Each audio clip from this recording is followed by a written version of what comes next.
నమస్తే. Welcome to our channel. నేను మీ పద్మావతి. ఈ రోజు మనతో పాటు ప్రముఖ ఆధ్యాత్మికవేత్త మరియు నారీ సేన ఫౌండర్, దత్త ఉపాసకురాలు, శ్రీపాద శ్రీవల్లభ దత్త పీఠ వ్యవస్థాపకురాలు లత గారు ఉన్నారు. అయితే ఆవిడతో మాట్లాడి వైకుంఠ ఏకాదశి మహిమ గురించి తెలుసుకునే ప్రయత్నం చేద్దాం. మీరు కూడా చూసేసి. నమస్కారం మేడం. నమస్తే అమ్మా. మేడం, యాక్చువల్గా వైకుంఠ ఏకాదశి వస్తుంది. అయితే జనవరి 10వ తేదీన వైకుంఠ ఏకాదశి. ఆ రోజు పూజించుకునే వారి గురించి ఎవరికి ప్రత్యేకంగా చెప్పక్కర్లేదు. కాకపోతే అసలు వైకుంఠ ఏకాదశి ప్రత్యేకత ఏంటి? ఎందుకని వైకుంఠ ఏకాదశి అనే ఒక పేరు వచ్చింది?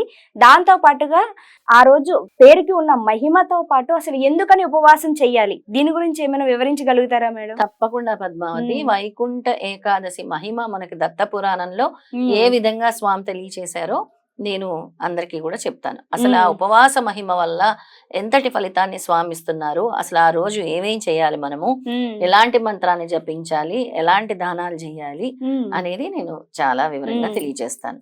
ఏకాదశి మహిమ గురించి స్వామి ఏం చెప్పారంటే, అది పద్మనాభుడికి ఇష్టమైన రోజు, అంటే విష్ణుమూర్తికి చాలా ఇష్టమైన రోజు. ఆనాడు తెలుసో తెలియకో కావాలని కానీ తప్పనిసరి కానీ ఉపవాసం ఉన్న మానవుడు యమలోకం దరిదాపులకు ఏనాడు రాడు. తెలుసో తెలియకో ఆ రోజు ఎవరైనా ఉపవాసం ఉంటే అసలు యముడు వైపు, యమలోకం వైపు అసలు దరిదాపుల్లో కూడా రాడట. ఇంతటి పావనమైన రోజు ముల్లోకాల్లో మరొకటి లేదని ఘంటాపదంగా చెప్పారు. ఇలాంటి అద్భుతమైన రోజు ముల్లోకాల్లో లేదని స్వామి తెలియజేశారు. ఈ ఏకాదశి నాడు ఉపవాసం చెయ్యనంత వరకే జీవుడు ఈ పాపిష్టి శరీరంలో బందీగా ఉంటాడు. ఉపవాసం చేస్తే చాలు ముక్తి లభించినట్టే. అయితే 1000 అశ్వమేధాలు, 100 రాజసూయాలు, 1000 అశ్వమేధ యాగాలు, 100 రాజసూయాలు ఒక్క ఏకాదశి ఉపవాసంతో సమానము. అంత గొప్ప ఉపవాసంలో 16వ వంతుకైనా సాటి రావంటే అతిశయోక్తి కాదు. ఏకాదశి ఇంద్రియాలతో చేసిన పాపాలన్నీ ఏకాదశి ఉపవాసంతో హరించుకుపోతాయి. అంచేత ఈ ఉపవాస వ్రతంతో సాటి వచ్చేది మరొకటి లేదు. అలాగే కావాలని చెయ్యకపోయినా ఏ వాద్యంతో చేసినా ఇది పుణ్యప్రదమే. ఇది స్వర్గదాయిని, మోక్షకారిణి, శరీర ఆరోగ్యప్రదాయిని, అలాగే సుఖలత్రాయిని, జీవత్ప్రదాయిని. ఈ హరివాసరానికి గంగా, గయా, కాశీ, పుష్కర, కురుక్షేత్రాది పుణ్యతీర్థాలేవి సాటి రావు. ఈ ఏకాదశి ఉపవాసంతో ఈ క్షేత్రాలు కూడా సాటి రావు. ఆయా చోట్ల చేసే పుణ్య కార్యాల కన్నా అధిక పుణ్యప్రదం ఈ హరిహర ఉపవాస వ్రతం. పగలంతా ఉపవసించి రాత్రి జాగరణం చేస్తే చాలు అనాయాసంగా వైకుంఠం దక్కుతుంది ఈ వ్రతంతో. అంతేకాదు, ఇది చేసిన వ్యక్తి తల్లి వైపున 10 తరాలు, తండ్రి వైపున 10 తరాలు, తన వాళ్ళు 10 మందిని ఉద్ధరించిన వాడవుతాడు, తరింపచేసిన వాడవుతాడు. ఈ ఏకాదశి ఉపవాస వ్రతం ఎవరైతే చేస్తారో తల్లి తరపు 10 తరాలు, తండ్రి తరపు 10 తరాల వాళ్ళు కూడా తరిస్తారు అని చెప్పారు. ఇంకా ఏం చెప్పారంటే, ఉపవాసం ఉంటే చాలు అటు ఇటు పాపాలన్నీ హుష్కాకి అయిపోతాయి. ఉపవాసం ఉండటంతో పాటు హరిహర వాస పుణ్యతీర్థ స్నానం చేసి హేమ భూ గో వస్త్ర తిలాది దశదానాల్లో, అంటే గోదానం, భూదానం, వస్త్రదానం, తిలాదానం అంటే నువ్వుల దానం, ఏ ఒక్కటి చేసినా ఇక చెప్పేదేముంది, సర్వలోక సుఖాలు ఇహలోకంలోనే అనుభవిస్తాడు. అంటే ఆశ్చర్యం లేదు. ఆయు ముగిశాక వైకుంఠ పట్టణవాసం ముమ్మాటికి తథ్యం. ఇవి చెయ్యని వారు, అంటే ఉపవాసం ఉండలేకపోయినా పర్వదినాన కనీసం తీర్థస్నానము, ఏదో ఒక దానము కాసింత చేసినా ఖచ్చితంగా ఏపరాలకు వెళ్తారు. దుఃఖాలు తొలుగుతాయి, అంటే స్వర్గానికి, వైకుంఠానికి. ఏపరలోకాలంటే వైకుంఠానికి అని అర్థం. అలాగే వైకుంఠ ఏకాదశి రోజు ముఖ్యంగా ఎవరైతే తులసి చెట్టుని తీసుకొచ్చి ఇంట్లో నాటుకుంటారో చాలా మంచిది. తులసి మొక్కని దానం ఇస్తారో దేవాలయాల్లో, ఎక్కడైనా తులసి వనం వేసినా ఎంతటి మహద్భాగ్యమో అంతటి మహద్భాగ్యం కలుగుతుందన్నమాట. అలాగే దుప్పట్లు దానం.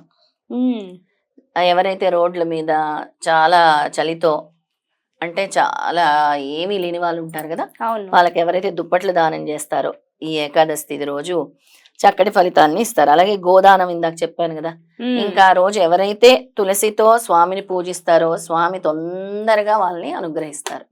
తులసి తులసి అవును. తులసి పత్రంతో, తులసి దళంతో అన్నమాట స్వామి తొందరగా అనుగ్రహిస్తారు.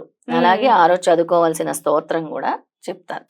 మరి స్తోత్రం ఏంటంటారు? దత్తాత్రేయ ద్వాదశాక్షరి స్తోత్రము. ఓం ఔం క్రీం క్రోం ఏహి దత్తాత్రేయాయ స్వాహ. ఓం ఔం క్రీం క్రోం ఏహి దత్తాత్రేయాయ స్వాహ. ఓం ఔం క్రీం క్రోం ఏహి దత్తాత్రేయాయ స్వాహ అని చదువుకుంటే చాలా బాగుంటుంది. దాంతో పాటు ఓం నమో భగవతే వాసుదేవాయ చదువుకున్నా కూడా చాలా మంచిది. ఆ రోజు తప్పకుండా ఎక్కడైతే విష్ణు దేవాలయాలు ఉంటాయో అక్కడికి వెళ్ళి వాళ్ళు గనక దర్శించుకుంటే కూడా అంతటి ఫలితం వస్తుంది. ఆ రోజు మరీ మాకు బీపీలు షుగర్లు ఉన్నాయి, మేము ఉపవాసం ఉండలేము అంటే కొన్ని అంటే ద్రవ్య పదార్థాలు, పాలు, ఫ్రూట్స్ తీసుకొని ఉపవాసం చేసినా కూడా ఉంటుంది. మేడం, ఇంకోటి మనకి ఈ మధ్య కాలంలో వినిపిస్తుంది, కొంతమంది అంటున్నారు ఉపవాసం అని పేరు చెప్తారు, అన్నం ఒకటి తప్పితే మిగిలిన అన్ని తీసుకుంటారు, మరి అది ఉపవాసంలోకి ఎలా వస్తుంది అని అంటున్నారు.